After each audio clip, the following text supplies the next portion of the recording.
चलिए dear students, now I'm going to start. देखिए, I'm going to start numerical portion on the small oscillations last class. We have seen the topics last class. If you didn't watch those topics, kindly go through those topics. Once you watch all those topics, then the numericals what we are going to focus, that will be very simple for you. Is it clear? We have seen last class equilibrium points. In that equilibrium we have seen stable equilibrium, unstable equilibrium, then neutral equilibrium. We have seen neutral equilibrium. Then we have seen expression for restoring force,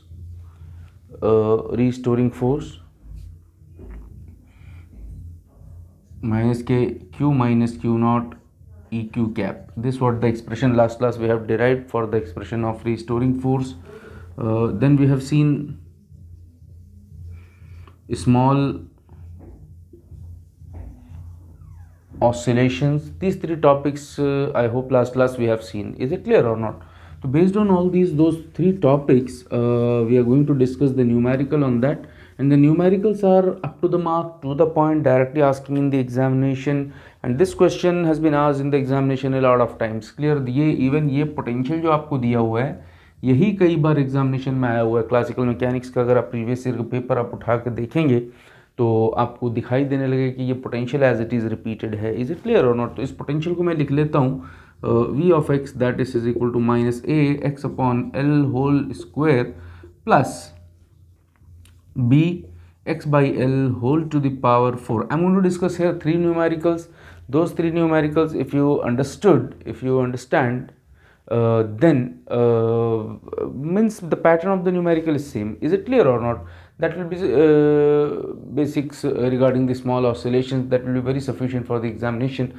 Now a particle of mass m moving in one dimension 1D under the influence of this potential. ये potential आपको given है. A and B are the positive constants. This A, this B are positive constants. L is the characteristic length. Characteristic length का definition हम लोग solid state में भी अच्छे से derive करते हैं. Now find the frequency of a small oscillation. Frequency of small oscillation about the point of stable equilibrium.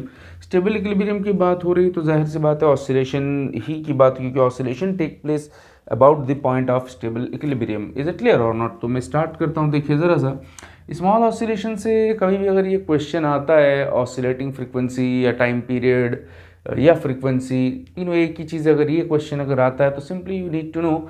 सबसे पहले स्टेबल इक्विलिब्रियम बोला है, चाहे स्टेबल हो चाहे अनस्टेबल हो चाहे न्यूट्रल इक्विलिब्रियम हो, at that point force is equal to zero and force is given by minus D V upon it is nothing but simply D X, that is equal to zero. Point number one और step number one you can call it as. Is it clear और not? तो चूंकि equal to zero है, minus लगाने का कोई मतलब नहीं है, तो this implies dv upon it is nothing but simply dx is equal to zero. ये भी लिख सकते हैं dv upon dx is equal to zero. आगे चलते हैं, डेरिवेट करता हूं. माइनस ए तो ठीक है,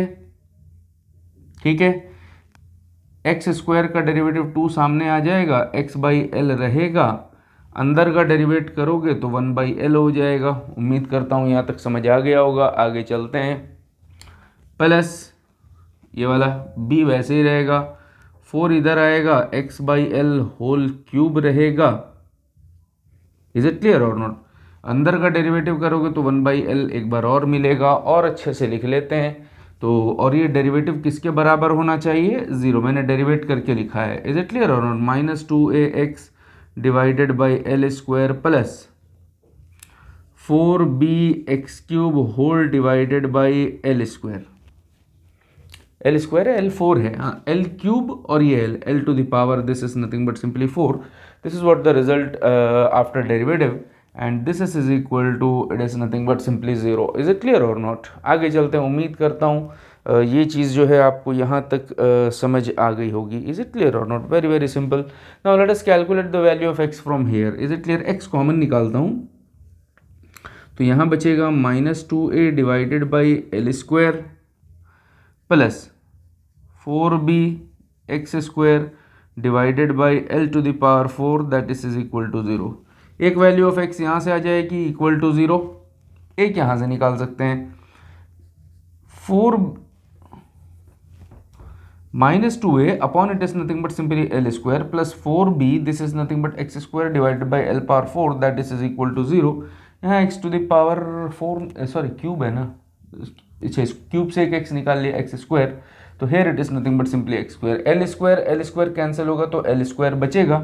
यहाँ से आप x की वैल्यू निकाल लीजिए, that is equal to what is the value here, that is nothing but plus minus under root a by this is nothing but simply 2b, a by it is nothing but 2b and here that is l. This is what the value you can calculate from here. Is it clear or not? तो ये वाली value यहाँ से आप factorise कर लीजिए और ये कैलकुलेट आप कर लीजिए. तो हमारे पास x की दो वैल्यू है, एक x 0 है, दूसरा x is equal to plus minus under root a by 2b. l root से बाहर है क्योंकि l स्क्वायर बचा है, रूट से निकालोगे तो l बाहर आ जाएगा. ये वाली वैल्यू है, यहां तक हम लोगों ने निकाल लिया. ठीक है, चलिए क्वेश्चन क्या है. क्वेश्चन ये, find the frequency of small oscillation about the point of stable equilibrium. तो इक्विलिब्रियम पॉइंट चाहे तीनों में से कोई सा भी हो, फर्स्ट डेरिवेटिव 0 होगा, वो हम लोगों ने कर लिया. Now let us calculate the second derivative d square v upon it is nothing but simply dx square. ये जीरो नहीं करना है, d square v upon dx square. अगर स्टेबल इक्विलिब्रियम है तो इनमें से जौन सी पॉइंट रखेंगे ये रिजल्ट जो है पॉजिटिव आना चाहिए. हम लोगों ने लास्ट क्लास चेक किया था, क्लियर है, जब इसकी थ्योरी पढ़ाई थी, क्योंकि the rate of the slope increases वो मैंने वहाँ पर प्रूफ किया था. तो जो भी आप D square V upon D X square निकालोगे, इनमें से ये वाली वैल्यू रख के देखना, ये वाली वैल्यू रख के देखना, और ये वैल्यू जो है रखने से जिसके लिए भी पॉजिटिव आंसर आएगा वो वैल्यू ऑफ एक्स सही माना जाएगा. और सेकंड डेरिवेटिव को हम लोग फोर्स कांस्टेंट भी बोलते हैं, that is nothing but simply called as a K. So I am डेरिवेटिंग, चलो हमने फर्स्ट डेरिवेटिव इक्वल टू 0 तो किया था, लेकिन सेकंड डेरिवेटिव में इक्वल टू 0 नहीं करना है, बस सेकंड डेरिवेटिव निकालना है. तो सेकंड डेरिवेटिव निकाल लेता हूँ. ये D V upon D X था, ये D square V upon it is nothing but simply D X square. Derivate करिए तो minus 2a by it is nothing but L square plus 4 3 ज़र पावर इधर आ जाएगा, 4 3 ज़र 12 B X square divided by L to the power 4. This is what the value what I calculated after second derivative. Derivative आप खुद से भी कर लेंगे. x की वैल्यू 0 डालिए, ये 0 डाल दोगे तो ये टर्म 0 हो जाएगा, रिजल्ट पूरा माइनस में आएगा, क्योंकि क्वेश्चन में बोला है a पॉजिटिव है, लेंथ कभी नेगेटिव होता नहीं, तो रिजल्ट नेगेटिव में आएगा, और नेगेटिव नहीं चाहिए पॉजिटिव चाहिए, तो x की वैल्यू डिस्कार्ड, x की वैल्यू डिस्कार्ड. मतलब दो ही स्टेप है, फर्स्ट डेरिवेटिव इक्वल टू 0 करना, सेकंड डेरिवेटिव में जब सेकंड डेरिवेटिव कर चुको तो उसमें जो x की वैल्यूज हैं वो रख के देखना है किसके लिए पॉजिटिव आती है. क्लियर है यहाँ पर बात समझ में? इसी बेस पे सारे दूसरे तीसरे क्वेश्चन भी हैं that I am going to discuss over here now. पहला पॉइंट तो फेल हो गया, x is equal to a by 2bl, this is nothing but plus minus, ये वाली वैल्यू रखनी है. ये 0 वाला पॉइंट तो फेल हो गया. चलिए रखते हैं 2a by L square plus 12b by L to the power 4, ये वाली वैल्यू रखिए. चाहे प्लस रखो चाहे माइनस रखो, x का स्क्वायर करना है तो वो पॉजिटिव ही आएगा, तो a by this is nothing but 2b L square, root खत्म हो जाएगा, ये एल स्क्वायर कैंसिल होगा. आगे चलते हैं, b और ये b कैंसिल होगा, 2 और ये 6 कैंसिल होगा, तो बचेगा minus 2a divided by L square plus यहाँ बचा है 6a बाई एल स्क्वायर. तो ये रिजल्ट आ गया आपका 4a upon L square, and it is a positive quantity and it is second derivative is also called as a. Is it clear or not? Second derivative is also called as a. Now oscillating frequency of oscillation omega is nothing but simply under root k divided by m. I am substituting this, that is nothing but under root 4a by l square, this is nothing but simply here I am writing that is nothing but simply m. Take the things outside, 2 by l under root a रहेगा, m रहेगा. This is what the frequency of oscillation now अगर omega लिखना चाहें, omega is equal to 2 pi F, omega is equal to 2 pi divided by T, frequency 1 by time. So this implies t is equal to 2 pi divided by omega. This is equal to 2 pi divided by omega 2 by L under root. It is nothing but simply a by m, है ना. 2 cancel हो जाएगा, ऊपर कर लीजिए, that is pi L under root m by a. This is what the calculated time period of the oscillation. This is what the frequency of oscillation. Anything can be asked. यहाँ सिर्फ frequency तक पूछ लिया था तो frequency तो ऊपर ही आ गया है, टाइम पीरियड मैंने एक्स्ट्रा निकाला है. तो this is what the calculated answer. Hope you got the idea. Is it clear और not? Very good question for the. और ये क्वेश्चन जो ये पोटेंशियल है, ये एग्जामिनेशन में काफ़ी बार पूछा है. अगर आप प्रीवियस ईयर का क्वेश्चन अगर आप उठा के देखेंगे तो आपको दिखाई देगा. Even NET exam, GATE NET exam में तो ये 3 से 4 बार ये पोटेंशियल रिपीटेड है. IIT जैम में है ये same question. Even UPSC optional if you go through you will find this type of questions are asking in the examination. Clear है यहाँ पर बात समझ में आया? तो very very simple question. Right on one more question. एक question और लिखिए ज़रा सा. Right on A particle of mass m in a potential, a particle of mass m in a potential v of x given है half m omega not square X square plus half m omega not square X square plus a by 2m x square, a by 2m x square, a by 2m x square. Run fast. Omega naught and A, omega naught और ए के बारे में बोला है. Omega naught and A R the positive constants. Omega naught and A R the positive constants. Find the angular frequency यानी omega of the small oscillation. Find the angular frequency omega of the small oscillation about the point of stable equilibrium. तो सबसे पहली बात, question में दो बात है. एक स्टेबल इक्विलिब्रियम बोला है और फ्रीक्वेंसी ऑफ ऑसिलेशन बोला है. स्टेबल बोले, अनस्टेबल बोले या फिर न्यूट्रल बोले, उस पॉइंट पर फोर्स जो है जीरो होता है. Force is given by -dv upon dx. और चूंकि इक्विलिब्रियम पॉइंट है, net force is equal to zero. That we have seen last class. So from here I am starting. This is what the step number 1 we are doing like this. Minus का तो कोई role ही नहीं होगा क्योंकि minus इधर चला जाएगा, zero है, खत्म. माइनस लगाना नहीं लगाना सब गड़बड़ है, मत लगाइए. 1/2 derivative m omega not square X square का derivative 2x plus a by 2m 1/x square का डेरिवेटिव -2/x क्यूब. और ये रिजल्ट किसके बराबर? जीरो के बराबर, जीरो डेरिवेटिव. ठीक है. ये 2 कैंसिल होगा, ये 2 और ये 2 कैंसिल होगा. m omega not square x बचेगा प्लस और ये minus a by m. this is nothing but simply x cube. that is equal to, it is nothing but simply 0. hope you got the idea. is it clear or not? उम्मीद करता हूँ यहाँ तक तो कोई issue नहीं हुई होगी. आगे करते हैं. m omega not square this is x is equal to a by m. This is nothing but simply x cube. From here x cube को उधर कर लीजिए तो x टू द पावर 4 हो जाएगा. a by m square omega not square ख़त्म हो गया. आगे चलते हैं.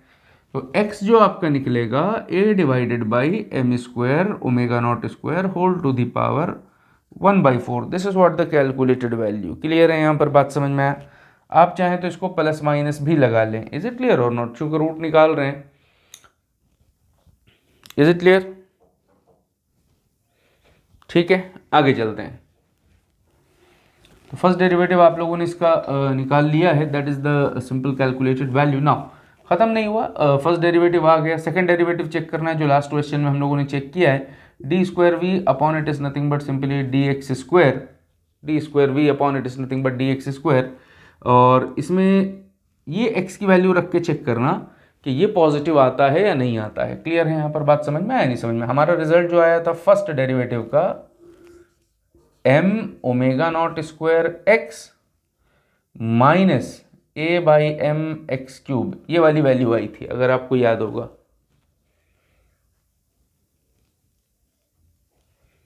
अरे क्लियर है या नहीं है? ये वाली वैल्यू आपकी आई थी। Is it clear?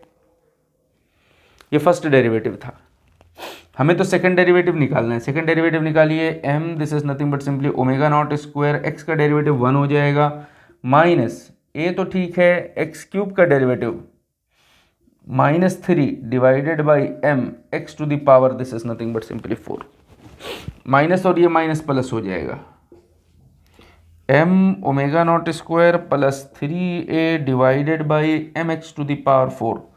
चलिए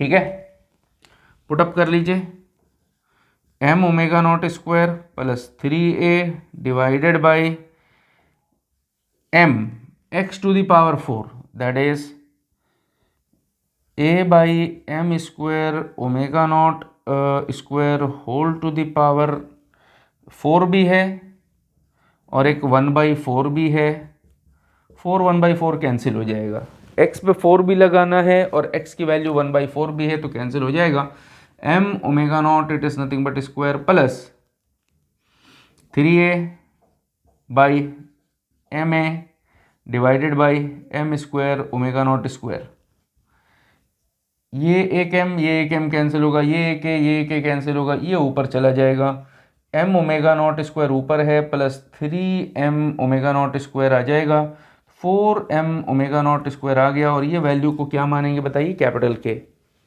इज इट क्लियर और नॉट? तो आपने तो ऑसिलेटिंग फ्रीक्वेंसी निकालनी है, that is equal to under root K upon this is nothing but simply m, तो that is equal to under root K 4m divided by m, mm will go that is nothing but simply 2 omega naught. अच्छा root यहाँ पे plus minus क्यों नहीं लिख रहे हैं? क्योंकि फ्रीक्वेंसी कभी -2 रेडियन पर सेकंड थोड़ी हो सकती है, तो 2 ही रेडियन पर सेकंड होगा ना, this is what the reason why we are not writing. आप यहाँ से चाहें तो टाइम पीरियड निकाल सकते हैं, that is nothing but 2 pi divided by omega, that is 2 pi divided by 2 omega naught. Omega हम लोगों ने निकाला है, ओमेगा नॉट स्क्वायर रूट से बाहर आएगा तो ओमेगा नॉट बचेगा, ठीक है ना, ओमेगा नॉट स्क्वायर रूट से बाहर आएगा तो ओमेगा नॉट 2 कैंसिल हो गया, this is pi upon this is nothing but omega not, this what the time period what we calculated. Clear? Now right on the next question.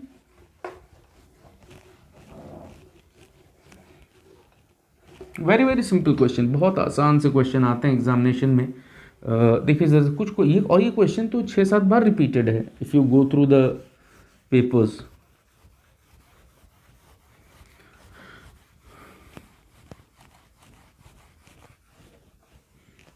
चलिए ठीक, एक question आप लिखिए जरा सा, रेडन a particle of mass m, रेडन a particle of mass m, रेडन a particle of mass m is located in a one dimension potential, a particle of mass m is located in a one dimension potential where potential energy of the particle, depends on coordinate x, u of x is equal to u naught 1 minus cos it is nothing but ax, this what the potential where u naught and a are the positive constants, u naught and a are the positive constants. Find the time period of the small oscillation,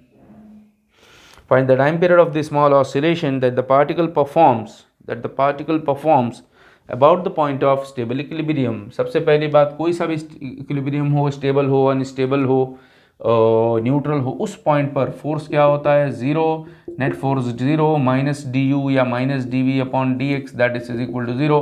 minus लगाने का कोई मतलब नहीं है, equal to zero है ना, तो सिर्फ D you upon D x भी लिख देने से जीरो चल जाएगा। क्लियर? डेरिवेट करिए, स्टेप नंबर 1 है आपका। क्लियर? तो डेरिवेट करिए, D upon it is nothing but simply D x, you not 1 minus it is nothing but simply cos A x, तो ये जीरो हो गया।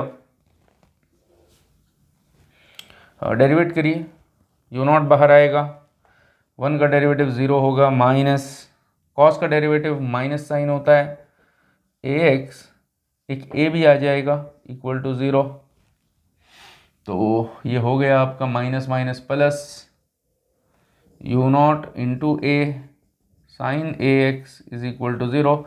यू नॉट और ए जीरो नहीं हो सकते, बस साइन ए एक्स ही जीरो होगा पूरा रिजल्ट जीरो आने के लिए।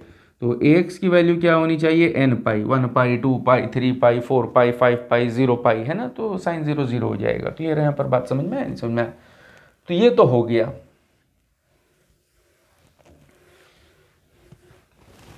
हमको तो सेकंड डेरिवेटिव निकालना है। D square U upon it is nothing but D X square is equal to K. हाँ, ये के जब होगा जब वो वैल्यू पॉजिटिव आएगी। क्लियर है यहाँ पर बात समझ में? आगे चलते, पॉजिटिव है यानी चेक करना है ना, चेक करिए। अच्छा, फर्स्ट डेरिवेटिव तो ये है और वही इक्वल टू जीरो है, हमें तो सेकंड डेरिवेटिव एक बार और डेरिवेट करना है। यू नॉट ए साइन का डेरिवेटिव कॉस एक्स इंटू ए, तो ये सेकंड डेरिवेटिव हम लोगों ने निकाल दिया। यू नॉट हो गया ए स्क्वायर हो गया कॉस ए एक्स। तो एक्स की वैल्यू जब हम एन पाई रखेंगे, यहाँ एक्स की वैल्यू हम एन पाई रखेंगे तो सेकंड डेरिवेटिव किस तरह से आना चाहिए? पॉजिटिव आना चाहिए, यही है ना, फोर्स कांस्टेंट पॉजिटिव। एक्स की वैल्यू एन पाई रखोगे, 1 पाई रखोगे तो फिर तो गड़बड़ हो जाएगा, क्योंकि 1 पाई में कॉस पाई तो माइनस वन आएगा। क्लियर? तो इसीलिए जो ये एन पाई है must be even multiple of pi, even multiple of pi. मतलब ये एन पाई जो एक्स की वैल्यू है वो 2 पाई हो जाए तब कॉस 2 पाई 1 हो जाएगा, 4 पाई हो जाए तो 1 हो जाएगा। तो उस केस में जो ये फोर्स कांस्टेंट होगा, so that second derivative must be which kind of quantity? Positive or negative? Positive quantity, positive quantity, positive quantity. Is it clear or not? K. तो अब अगर ये पॉजिटिव होगा तो 2 पाई पे भी 1 होगा, 4 पाई पे भी 1 होगा, 6 पाई पे भी 1 होगा, तो ये क्या बचेगा? U not it is nothing but simply A square. हमें तो ऑसिलेटिंग फ्रीक्वेंसी निकालनी है, under root K upon it is nothing but simply M. तो under root it is nothing but U not, this is nothing but A square divided by M.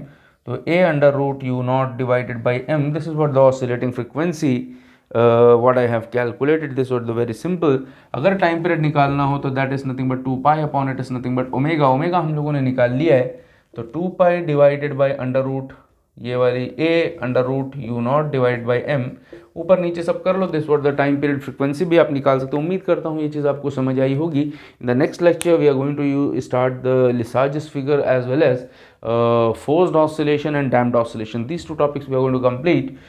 After that we will be entering into the waves. Is it clear or not? I hope you got the idea, hope you understood. देखिए preparation ऐसे नहीं होता कि मतलब आप चीज़ की feeling ही को ना समझें। क्लियर है यहाँ पर बात समझ में? भाई ये D square upon D X square क्यों पॉजिटिव लेना है वो आपको मालूम होना चाहिए। क्लियर है यहाँ पर? तब वो चीज़ हमेशा याद रहेगी। Once you simply by heart everything तो फिर मुश्किल है। अब बात समझ में आए? नहीं, सिर्फ बाय हार्ट नहीं, चीज़ अगर आपको D square upon D X square क्यों पॉजिटिव लेना है वो नहीं समझ आ रहा, तो आप इससे पहला वाला लेक्चर देखिए, उसमें बताया है कि पॉजिटिव लेने से क्या होगा और नेगेटिव लेने से क्या होगा, ये सारी चीज़ें बताई गई हैं ना।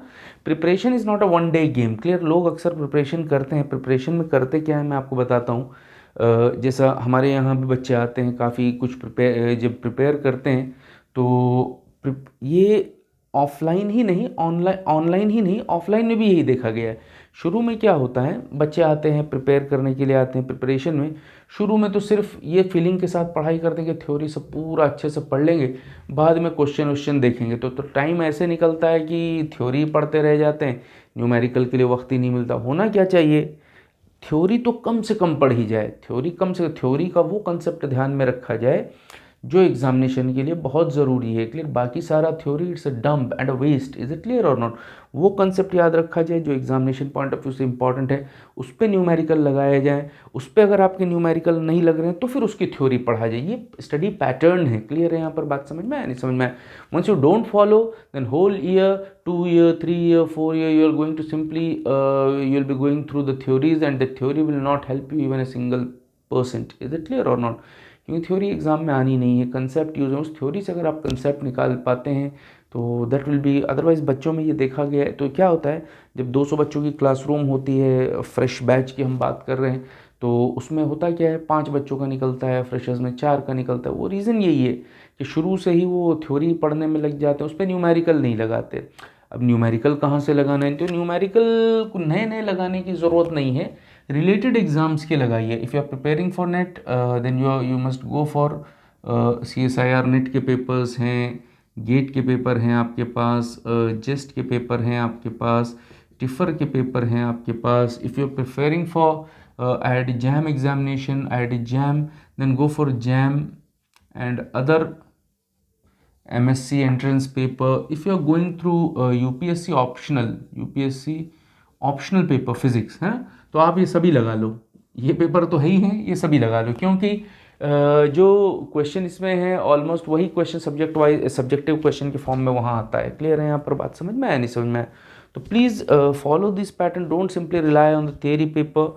थियरी एग्जाम में बहुत रेयर चांस है, इवन यूपीएससी ऑप्शनल को भी तो अब ऐसा कर दिया है कि एक उसमें 2 पार्ट कर दिया, पार्ट एक क्वेश्चन के 2 पार्ट, एक में थ्योरी और उसी से रिलेटेड न्यूमेरिकल पूछ देता है। बात समझ में आए? समझ आए तो न्यूमेरिकल बहुत अच्छा होना चाहिए।